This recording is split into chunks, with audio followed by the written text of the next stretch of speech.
Good afternoon. Welcome to Norad. It's a great pleasure for us to welcome you all here in our building. It's a building which has a history that links to what we're talking about today, extractive industries. This used to be Norsk Hydro's building, which was the biggest aluminium producer in Norway and an early mover in renewable energy as well. My name is Stig Travik. I'm Director of Climate and Environment in Norad. It's a great pleasure today to have very distinguished guests with us. We have the former Prime Minister of New Zealand and former UNDP Administrator Helen with us. We have Mark Robinson from EITI. And we have Nargis Nehan from Afghanistan, former minister.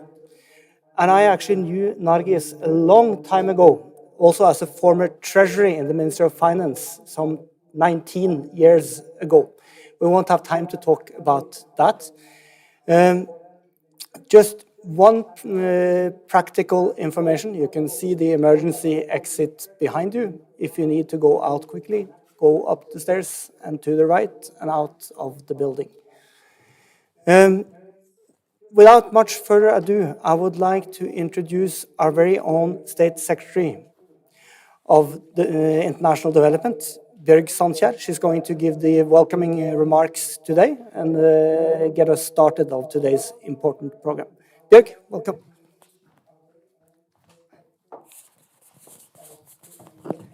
Thank you very much, Stig.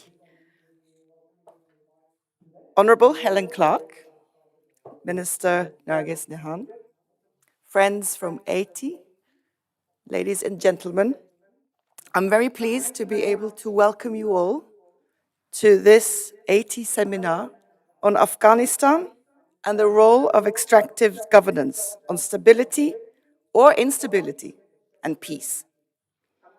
This is a very timely topic, given the relevance of extractives governance in this time of increased international instability, pressure on commodities, markets, and rising food and energy prices. Norway has over many years been a strong supporter, both as an implementing country and through our political and financial support to the implementation of EITI implementation globally. And I'd like to add that I used to work at Norad, and we had a great pleasure of having EITI as good neighbors down the corridor. It's a testimony to good collaboration at every level. And we see EITI as a tool for promoting transparency and good governance in extractive industries. Transparency is of fundamental importance in the global efforts to combat corruption. Fragile states have been important priorities in Norway's foreign policy over several years. We have continuously expanded our toolbox to improve stability and governance in fragile states. Afghanistan is an illustrative case of the complicated nexus between resource extraction and stability and peace. Afghanistan's abundant mineral deposits have through many years been seen as a means towards a more sustainable economy and to reduce aid dependence. But after the takeover by the Taliban last year, there are deep international concerns about the willingness of Afghanistan's government to adhere to international standards and obligations. Norway shares these concerns. We also hear the message from many Afghans that the Taliban government must respect basic human rights of all Afghans and move towards more inclusive governance. We do play an active role in communicating this message directly to the Taliban in Afghanistan. There is a need for constructive steps by the Taliban to address the concerns of many Afghans and the international community. Such steps may pave the way towards foreign investment and international cooperation on governance issues, including on resource governance. We know from various examples across the globe that there are actors willing to invest in extraction without adhering to international standards. and with very negative human and social consequences from those investments. It's our hope that the collective efforts of the international community find ways to avoid the deep risks involved in this sector and strengthen opportunities for fragile states. To do this, we need to actively seek to understand each context on its own terms, learn from each other and from the many ongoing and sometimes fragmented efforts across the world. So once again, I very much welcome this timely seminar as an excellent opportunity to do just that. Thank you. And with that, I hand over to, is it Mark, the moderator?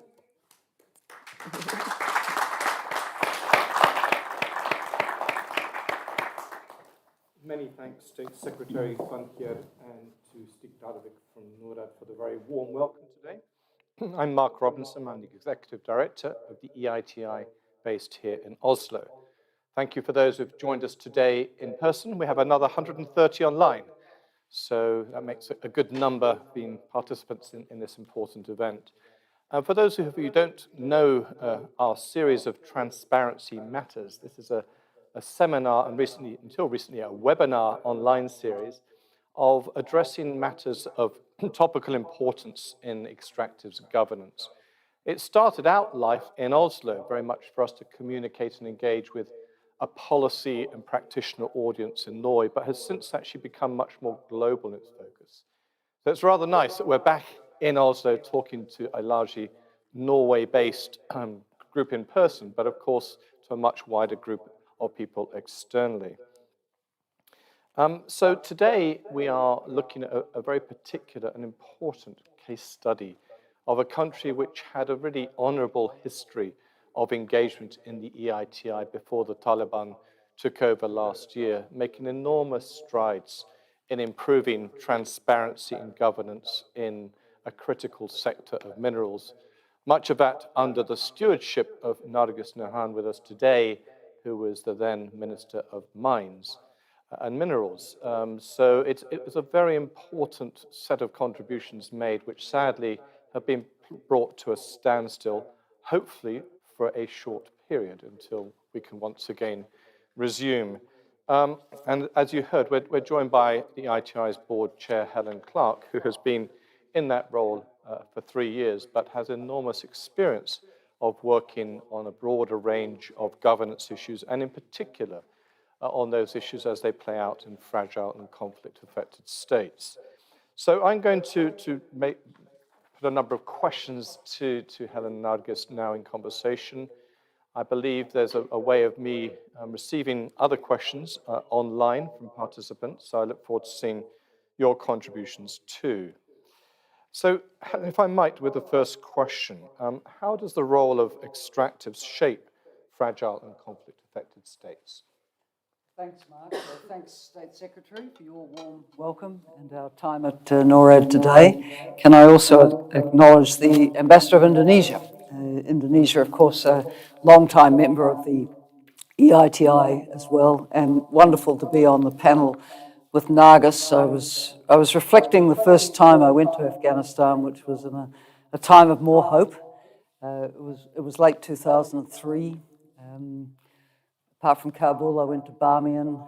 I've been back a couple of times since, but we all grieve for what has happened to your country, and we know that under your leadership and supported by the President, Afghanistan was really making the most of EITI to try to get its extractive sector, on a better basis, and we just hope that the opportunity for that will come again. How or when, who knows? But we live in hope of more positive developments. So when we talk about fragile and conflict-affected states, obviously we're talking about quite a large number of countries who experience, if you like, a nexus of challenges. One of those challenges is poor governance, which rubs off on extractives sector, usually accompanied by high levels of extreme poverty, so often accompanied by a very high level of exposure to adverse events, among which, of course, are extreme climatic events, which are worsening with the climate crisis. But often also these countries have tremendous riches if they could be used for the benefit of the people and not for private benefit or illicit financial gain.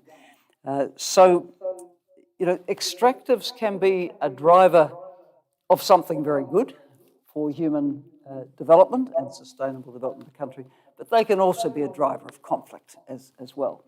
And to get on the right side of the ledger, you need at least a space with even a fragile peace so that these kinds of processes can kick in as they did in Afghanistan and in the period between the fall of the Taliban and, tragically, its return. EITI has, among its membership, quite a number of states who would be defined as fragile, but we like to think that the work that we do to support local stakeholders, remember we're always a triangle of interest, we have government, we have industry, we have civil society, to support those stakeholders to drive forward the processes that will improve transparency, disclosure, knowledge of revenue flows, et cetera, so that the resources do act for the people. And if countries can take advantage of that space of peace, actually getting extractive sector governance right will reinforce building greater stability. I think to see a state go from failed state even to fragile state can be an achievement.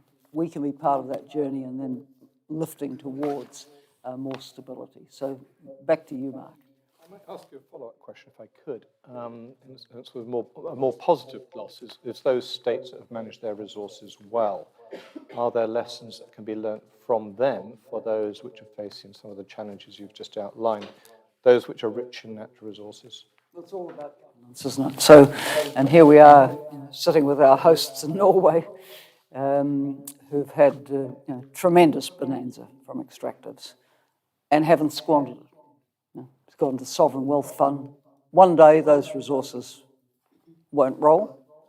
Who knows when that day will be, but there will be a post-oil Norway. But it will be a Norway with tremendous resources to draw on in its highly developed human capital, its infrastructure, the ability to be thinking now about other sectors of economic activities to sustain it going forward. Across the ditch, as we say from New Zealand, across the Tasman Sea, we have Australia, which has the most extraordinary bounty of mineral resources. Again, a high-income country which has benefited a lot. Canada would be another example. So then looking at developments in a number of developing countries who have looked at some of these examples and some of the best practice that EITI can convey. We saw Timor-Leste set up a sovereign wealth fund. Now, there'll always be debate about how much of a sovereign wealth fund you spend and how much you save. And I think the rule of thumb for a developing country would be invest a third for the long term, put a third into infrastructure, and put a third into boosting your human development now. It's probably a completely different equation from Norway, which had the boosted human development. But I don't think it would be sustainable in a country coming off low-income status not to spend some of it for human development, to give that boost to human capital. Ghana, sort of relatively late entrant to oil exploration, also went down the sovereign wealth fund route. So I think there are some good lessons and precedents there. Yes, I think it's really important to sort of emphasize one of the reasons that EITI is here in Oslo is for these very reasons, is to promote lesson learning for others who are members of the EITI who want to learn from those positive examples that we've just heard. So Nargis, if I might, for you, address a question. What role have extractives played in Afghanistan's economy? And to what extent do you think that resource abundance contributed to conflict and political instability? Well, thank you very much. Before getting to your question, Madam Secretary, Madam Clerk, Mark, Ambassador of Indonesia, Stig, distinguished guests, ladies and gentlemen, very good afternoon to all of you. I also have to express my gratitude to EITI Secretariat and as well as Norad Foundation for arranging this very engaging and important discussion and providing me the platform to share my perspective with two very prominent women in today's discussion. I feel humbled and grateful. And having three women, especially one from Afghanistan, talking about management of natural resources speaks volumes about women's progress and participation in highly male-dominated sectors such as extractive industries, which is so vital and important for open, inclusive government. Reversal of all this progress in Afghanistan, stripping away all human rights of Afghan women by the Taliban, silence of the world in this 21st century when the technology is bringing us so close that we literally are living in a house with each other, that close, is another tragedy, quite historic, that I think we need to discuss another platform. Now, coming back to your question, Mark, that you talked about EITI, as you very rightly mentioned, Afghanistan is blessed with natural resources. The beautiful land of Afghanistan, all the mountains that we have, are all having these diverse mineral and natural resources that can really help Afghanistan with recovery from the conflict and as well as from the development. And as you know very well, that the United States Geological Survey estimated the basic value of the natural resource of Afghanistan to be around $1 trillion. Now that is only the basic estimate. When we are going for the extraction, for processing, for export, this whole value chain is bringing a lot of opportunities and development for Afghanistan, of course, if they are managed and governed properly. However, what do we do with all these resources when today 90% of Afghans are living in poverty and more than 60% of our children are in malnutrition? Our families are selling their girls, their children, and literally their kidneys to be able to bring food on the table. That is our situation today. So unfortunately, in case of Afghanistan, the natural resources that we have contributed more to conflict and stability than development of Afghanistan. Contribution of the natural resources and extractive industries to our GDP is very much minimum and close to insignificant. Although we have tried hard and we tried to help the situation, especially with support of colleagues from EITI, but you know that Afghanistan has been in conflict for 4 decades. So there are a lot of challenges that we are facing. I just want to highlight a few of them and then how we try to address them with the support of EITI in Afghanistan. First of all, Afghanistan is a landlocked country, so the infrastructure is very poor. The insecurity was very high, especially before 15 August.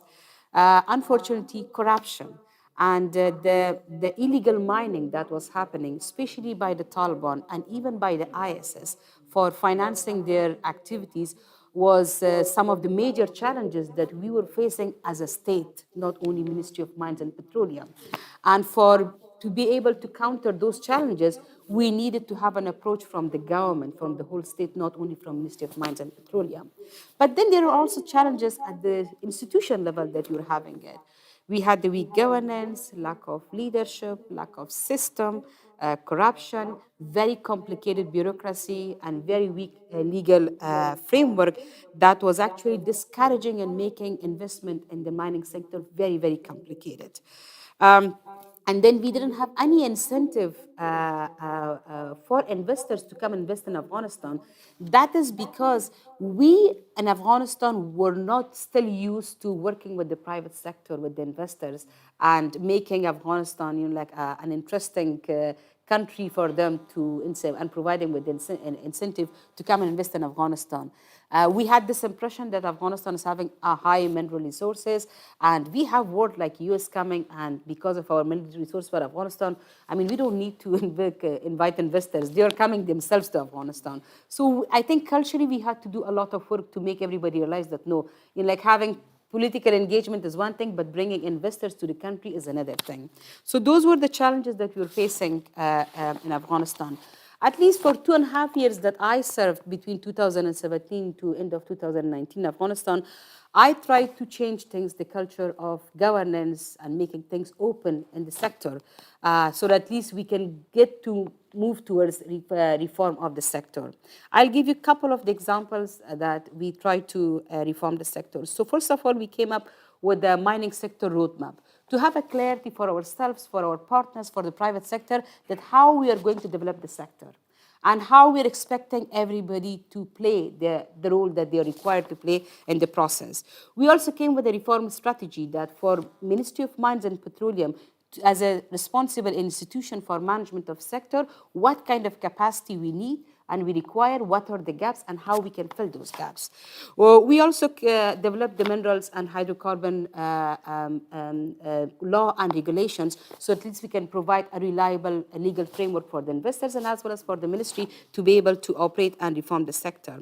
At the institution level, we try to establish the Afghanistan Oil and Gas Regulatory Authority so that we can have a division of roles and responsibility between ministry as a policymaker and the AGRA as regulatory authority.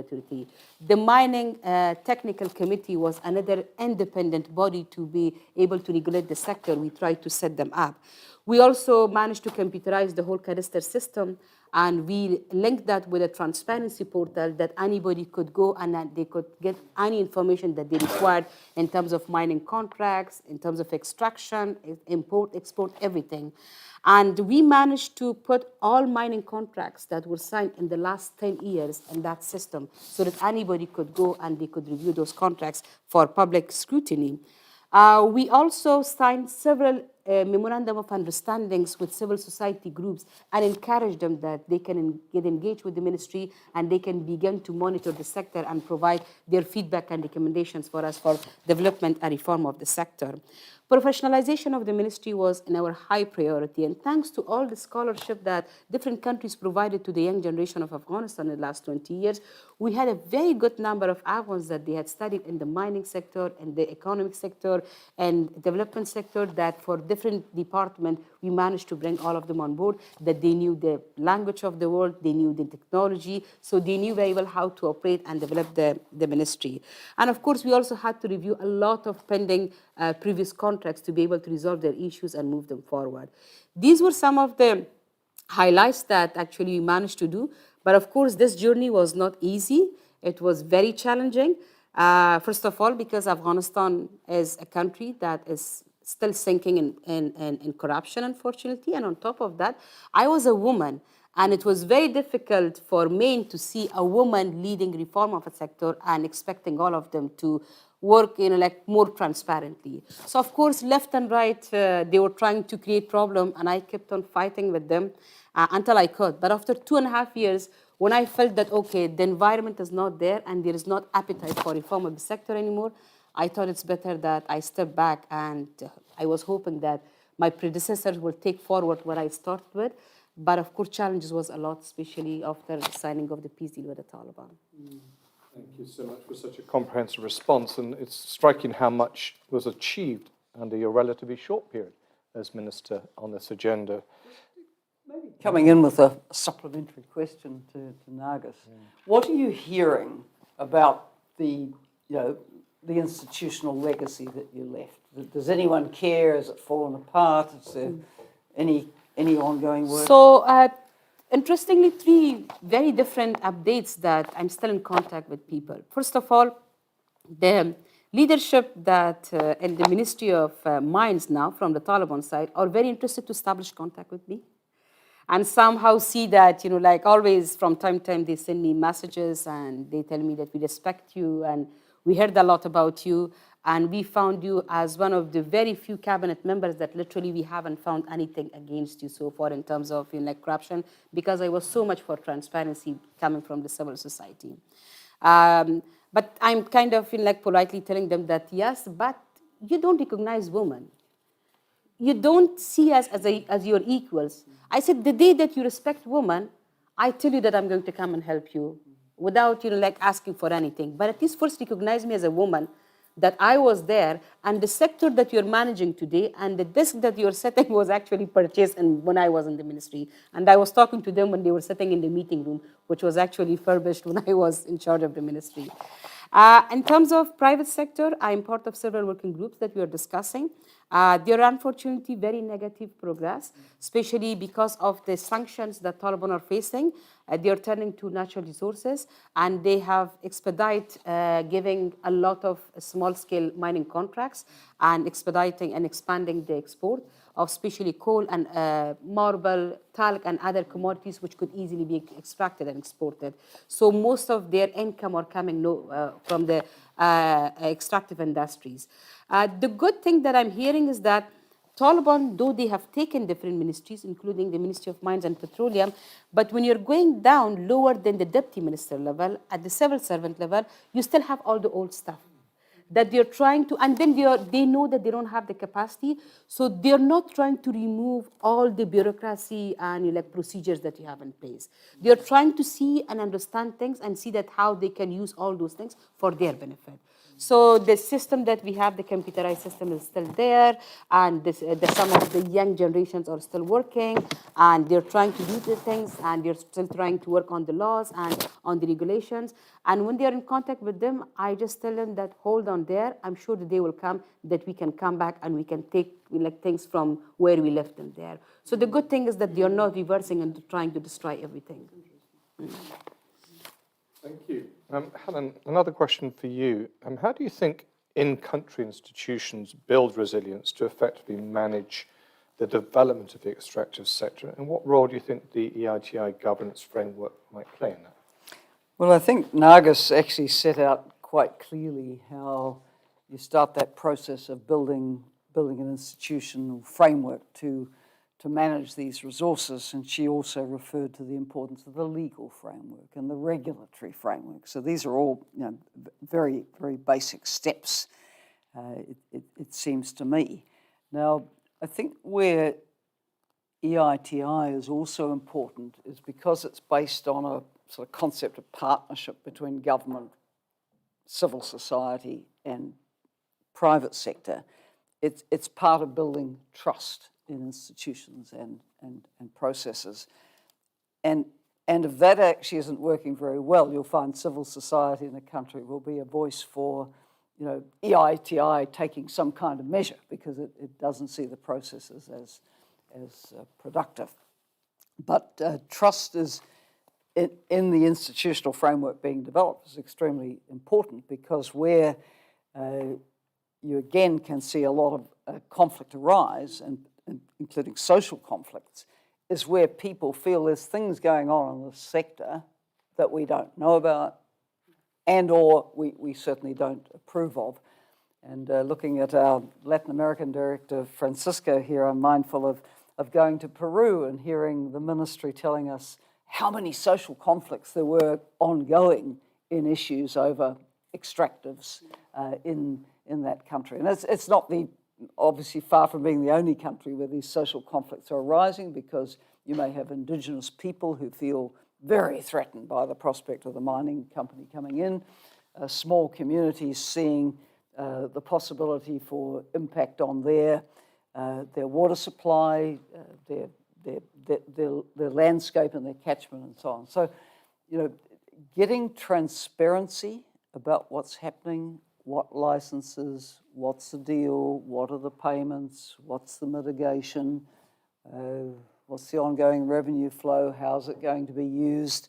EITI is a generator of a lot of information about all of these things. And the concept is that citizens ought to be able to follow the money.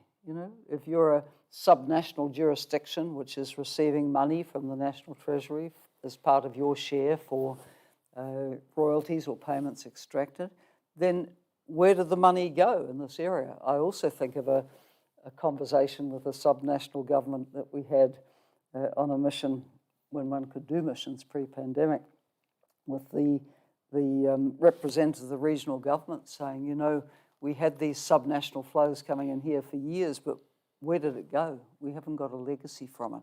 So, information coming through multi-stakeholder processes should start these kinds of debates. Where did the money go? Could we plan better? So a lot of this, of course, depends on supporting civil society capacity. We do rely on civil society to hold governments to account, the whole sector to account.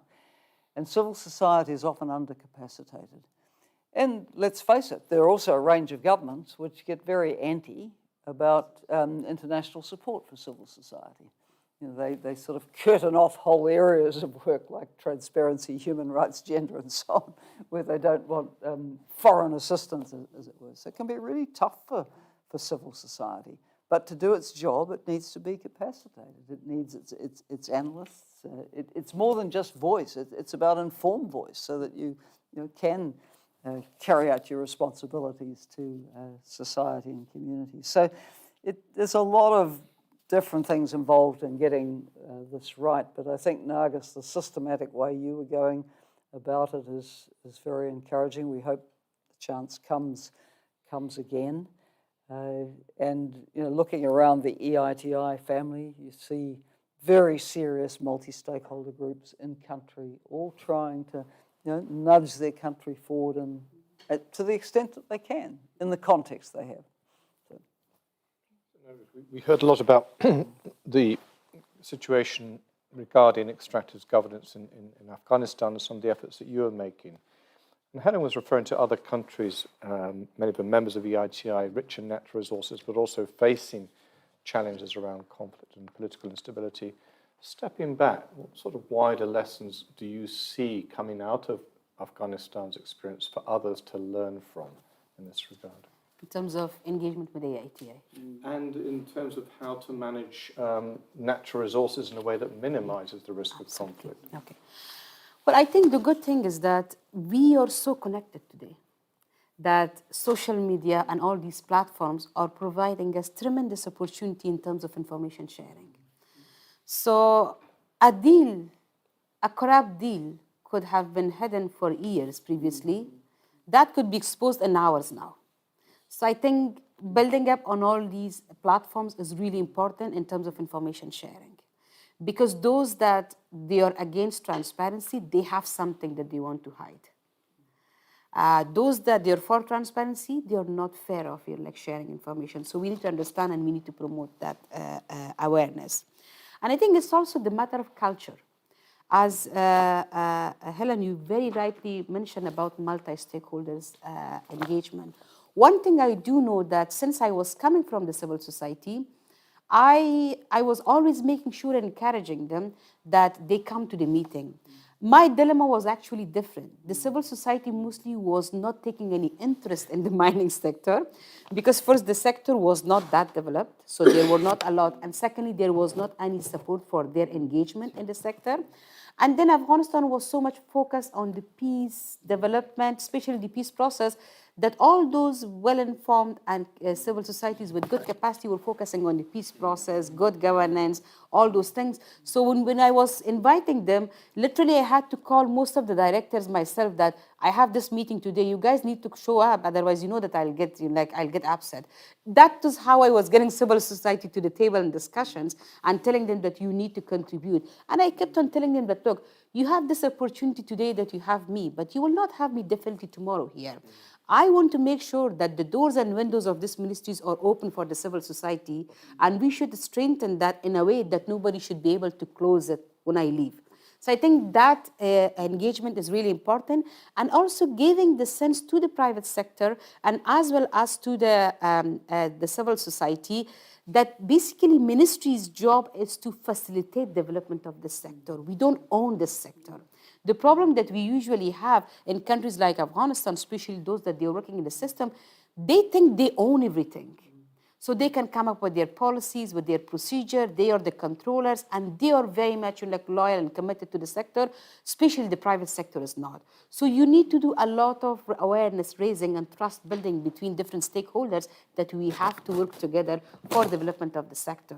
There were times I remember that we were having some contract negotiations, and I was standing myself and going all the way to the gate to welcome the investors and bring them, because I wanted to demonstrate to my colleagues that you just cannot treat the investors as if they are your visitor. They are coming and you're doing your job. You need to understand that they're your equal partners. You're working here for a salary, but they come and they invest their money in the sector. So they're more committed to the sector. So I think that kind of trust building is really important in terms of conflict. The other thing is that For development of the sector, we should really understand the dynamics of every country. What dynamics in terms of conflict do they have? And what are the source and triggers of the conflict? Yeah. For example, in case of Afghanistan, you're having mainly in a conflict because of the proxy war waged by our neighboring countries. Secondly, because of the lack of proper state institutions that we have inside Afghanistan. Thirdly, because of the very fragmented social fabric and ethnical tensions that we have. So if you don't take these into account, that, okay, how we are going to deal with Pakistan when you're, or Iran when we are developing the sector, because we are a landlocked country. End of the day, if we want to develop the sector, we should be able to find one way to collaborate with this country or the other way, even if you're not politically getting along with them. Thirdly, what kind of governance structure we need to put in place that all ethnicities would see that, okay, it represents them. It's going to serve all of them. And then thirdly, how are you going to deal with the situation when most of the natural resources of Afghanistan are in the north of Afghanistan and people are thinking that they have more sense of entitled, but they're not getting out of it? So you need to come up with a mechanism that you have to pay some amount of that money back to the communities. You help them with the development. You come up with these mechanisms so that they allow everything to happen and they don't get into illegal mining. Because the more they feel that sense of lack of ownership, the more they will be supporting illegal mining because they can get easy income directly to them, and then they're like, why should I care about proper development of the sector? So I think that conversation should have continuously happen, especially with local players. That's so hugely relevant in many countries in which the EITI is present. So those have much wider relevance as lessons from Afghanistan. I'm going to ask you a short final question before we open it up for questions from the floor. Is what role do you think that international organizations like the EITI, UNDP, the European Union, or indeed bilateral donors like Norad can play in mitigating risks and supporting opportunities for fragile states that are resource-rich? The first comment I'd make is feeding off Nargis's reference to the term landlocked developing countries, because they face a particular set of challenges. But also, if peace can be obtained, a particular set of opportunities. And I've heard, Ashraf Ghani expound in his office to me and to others, what the vision for Afghanistan at peace could be. It could be a vital hub of trade and commerce. It's the old Silk Road concept, really, isn't it? The elusive thing is getting the peace, and one would like to think that good governance, including in the extractive sector, would be a pathway to that. But there are special needs for a country in the situation Afghanistan's in with the geographical status. So coming back to the role of the international partners, and of course Norway, a very important international partner, and the international institutions, I think EITI has a particular niche.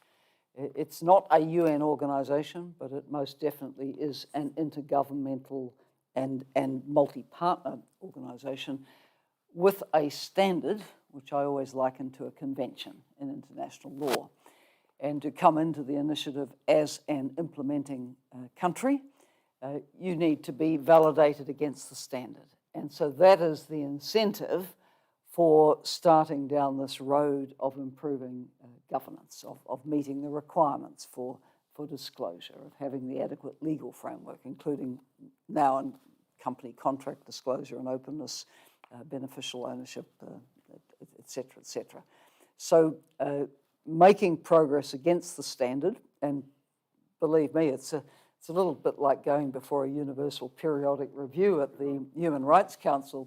I've been involved with a number of countries through UNDP in the past where they would come back from the Human Rights Council peer review process with at least a couple of hundred recommendations for action. Well, it's not unknown for a validation process for EITI to have dozens of recommendations for action, which need to have progress shown against them by the time of the next validation. So this is all supportive of a process of working to a higher standard of governance. Now, one of the key issues in that validation process is the civil society space. And it's on this criterion that a number of countries have got into to some difficulty, because if those associated with the EITI processes are not able to work openly, freely, and fairly and speak their minds, this is very damaging for the process, because what are we about? We're about transparency, we're about disclosure of information, we're about public debate and dialogue on what's happening to the resources and the revenue flows from them. So, you know, if people start getting, you know, shot, attacked, assaulted, disappeared, this is obviously a very, very significant worry, and it does happen, and EITI will act on serious infringement of civil society space. Thank you. That's really insightful. I've got 6 questions already in front of me. So as you think about your questions for the floor, I'm going to pose them to our panelists and ask you to give very brief answers to these. For you, Nargis, how has the EITI effort in Afghanistan generated meaningful results? And secondly, what should we do as the EITI International Secretariat in terms of our current responsibility for Afghanistan? Continue to engage or step away? So those are your questions. And I'm going to ask Helen's now so you can be thinking about your... Yeah. All right, in that case. Well, I think EITI can play a catalyst role, providing the support and protection for those that they want to develop the sector. Because countries like Afghanistan, where you have corruption, you have illegal armed groups, you have so many different groups that all of them are having their interest in the sector, they are very strong. And they know the institution and they know the sector for now 20 years, 4 decades, maybe a century. So for them, like, they know in and out everything. So they know very well how to play the whole politics. They are very well connected. Suddenly, what I saw, for example, when I went to the sector, I at some point realized that all those people that they were not open for partnership and development of the sector in the private sector, some in the civil society, they were very well connected with parliamentarians, they were very well connected with Ministry of Finance, they were very well connected with Ministry of Interior. And at some point, I felt that I, with a small number of my colleagues, are so small in comparison to the whole network that you have, which has been operating for decades now. And they're so much institutionalized in our system. So to be able to break that vicious cycle and to be able to start the reform process, it's very important that EITI develop a mechanism that how do you identify the reformers? And then how you're supporting and at least finding ways to protect them so that they can dare to go into that sector and begin the reform process and then be able to maintain them. For example, I'll give you an example. When I was meeting the parliamentarians, which I shouldn't have, but everybody told me that you have to meet them and you have to promise some contracts and some money so that they can give you vote. I went and I explained all my programs to them, but I said, other than that, I cannot promise you any contract or money.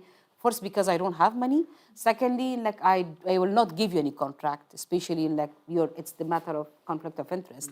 So literally, 12 candidates went to Parliament for getting a vote of confidence. 11 of them, men from different sectors, managed to get all votes except me.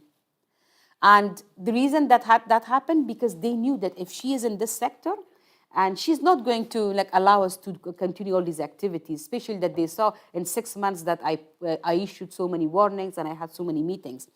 But then I had a meeting with the president, and then he told me, do you want me to offer you another job? It's better for you to move, or what do you think?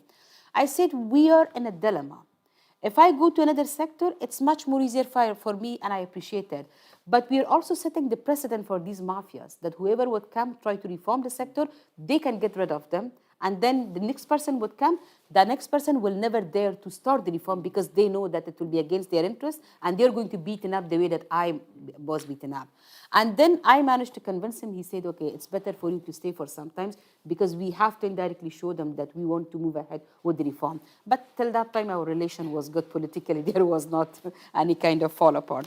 So I think protection of and recognition and protection of reforms are really important.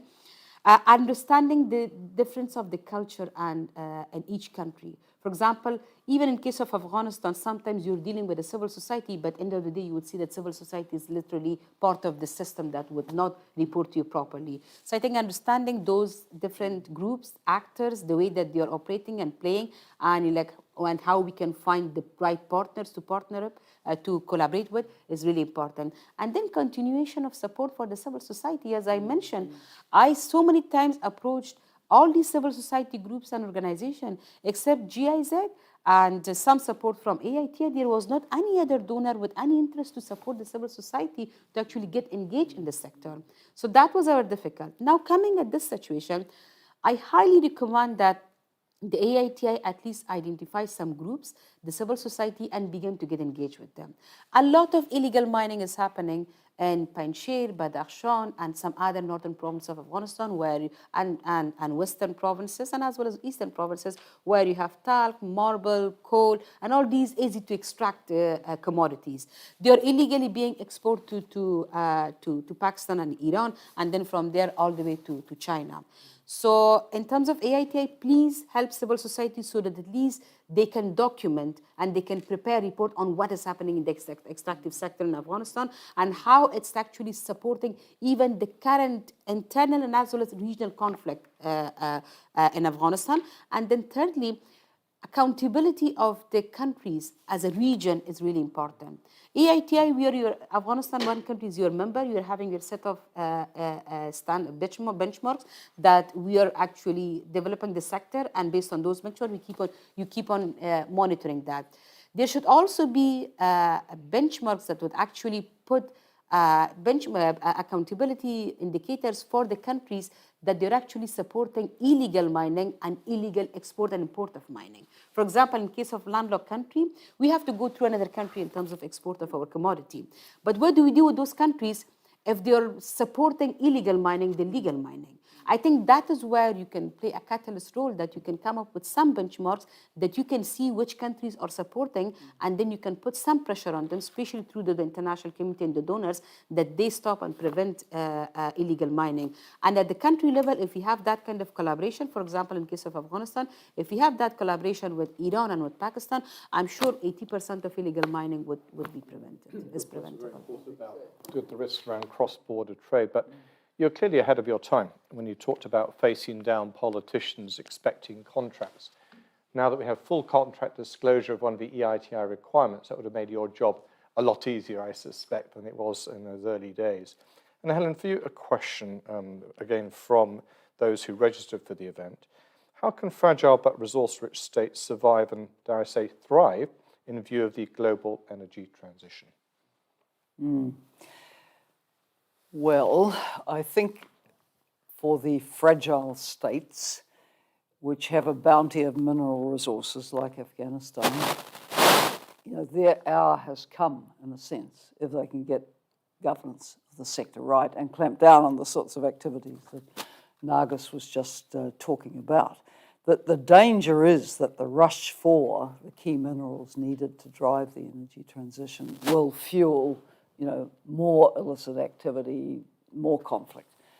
So I think that for countries with these bounties, EITI membership and support from the international financial institutions for the sort of reinforcing the work that we do on good governance is going to be incredibly important.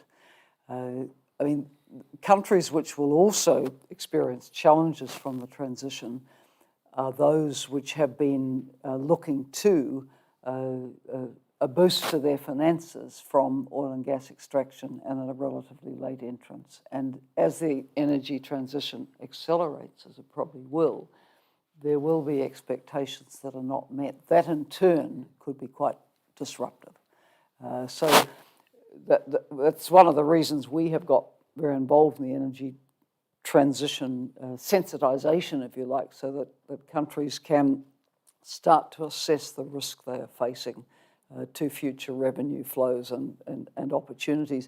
But the other side of the ledger is those who will have a boost, but it could all go horribly wrong if the governance isn't right. So I think we have quite a useful role to play in this at the moment.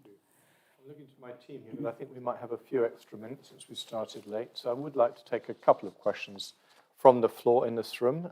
Do I see anyone who wants to come in?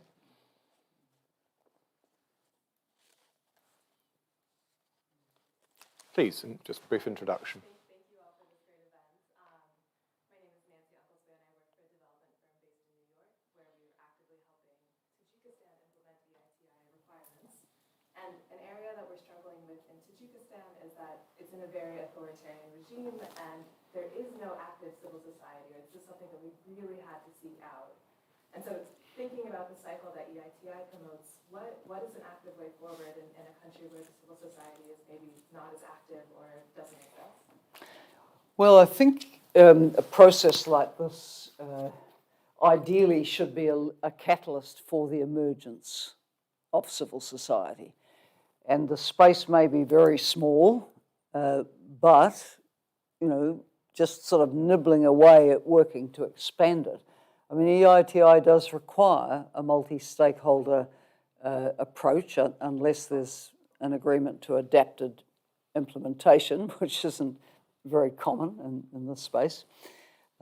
So that's how I would see it. When I was at UNDP, often, you would sit in a very authoritarian country with civil society, and that civil society depended so much on international organizations and initiatives like this to be helping to open up space for being able to have voice and a say.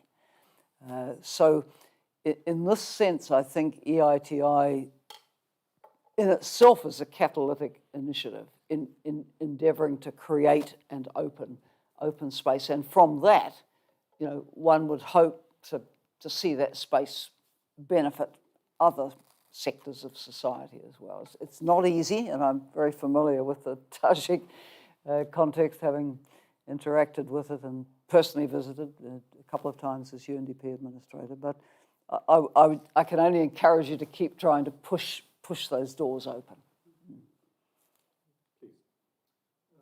I'm Osman Anderson from the Revenue Development Foundation. So we implemented the MCAS system at the Ministry of Mines and Petroleum, and Nargis launched the transparency portal in December 2018 that we developed. What's interesting is that the ministry has now started using the MCAS system again, as Nargis said, and we see all the contracts that Taliban has basically issued. They are now appearing in the portal, including the gemstone contracts. Previously, the ministry had never issued any gemstone contracts. So all this, we were very focused on the illegal mining and smuggling of gemstones, and now, puzzlingly, it's kind of formalized in the system. My question to the panelists is, we are in the awkward position of supporting them with assistance. Should we continue that support? Or should we, because indirectly we're supporting the Taliban minister, even though we're working on the technical level with the ministry? Or should we basically sabotage them? What do you think? Well, I think when it comes to institutions and systems, it's very important that we look at them beyond the government. Taliban are here today, but definitely they will not be there tomorrow. Even if they would be there, they're going to be there with a different settlement. So I highly recommend that you continue your engagement, especially for maintenance of the system with the ministry. I'm sure you know that you have the technical team. They're still there to do it. And to be honest to you, we couldn't curb illegal mining because of the very complicated procedure that we have. And literally the complicated procedure that we had in place in Afghanistan actually fueled the illegal mining, because we made it so difficult that I was telling sometimes my colleagues, I said, even if I would be in the private sector, I would be thinking of doing illegal mining than legal. Why we are making things so complicated, so difficult? So at least in case of Taliban, because they need the money, and they need quick revenue to generate. That's why they have expedited the process. They have oversimplified it which is now jeopardizing the transparency as well. But nevertheless, I think the only way that we know what's happening in the sector is to provide continued support to the technical team so that they can keep the MCAS alive, the transparency portal, so we know how many contracts they have issued, with whom they have signed the contract, what are the productions, what is happening. I think that can help, that can give us a lot of information that can help us to analyze and see how they're operating. So that would be my advice. Of course, end of the day, that depends on how you would like to continue. We're going to take one final question. Thank you. My name is Untitled. I work at Norad in the section for governance and transparency. And I want to thank the panel for raising very important points today. You point to the trends of autocratization, backlash against democracy.